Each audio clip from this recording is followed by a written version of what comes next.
good. Given an arithmetic sequence with the first term equal to 8 and the second term equal to 11, well, that's information. Calculate the value of n if n is equal to 41. So they want to know which term in the sequence is equal to 41.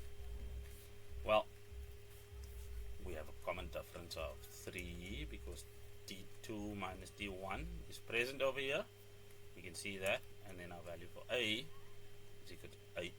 So dn is equal to, well, dn, and then what do we have to add to this to get to 8?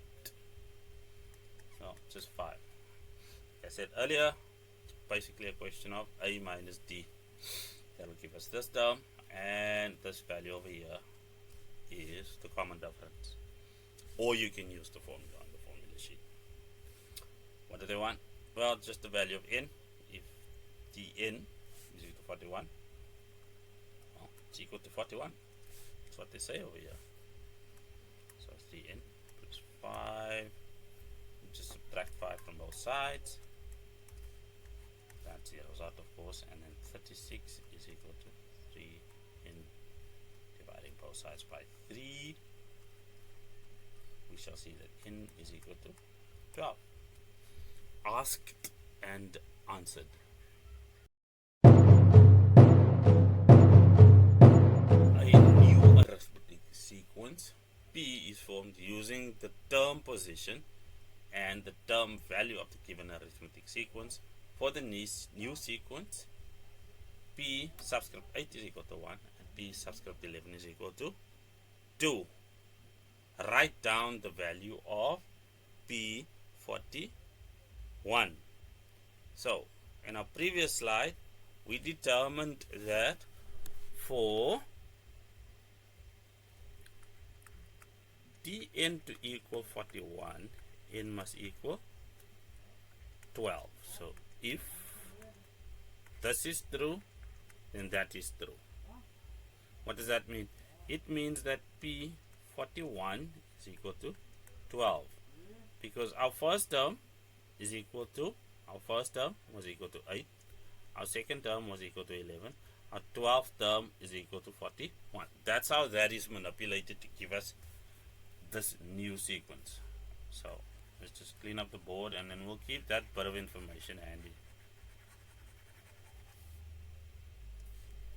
So again, P41 is equal to 12 based on the logic that was used to form this new sequence.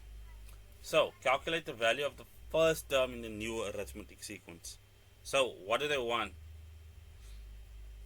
They want P subscript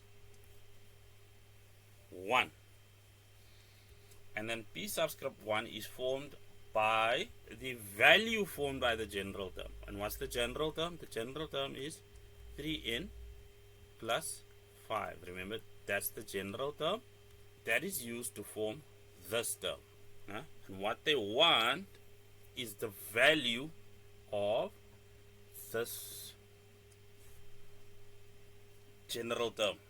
So what we are going to say is that 3n plus 5 is equal to 1.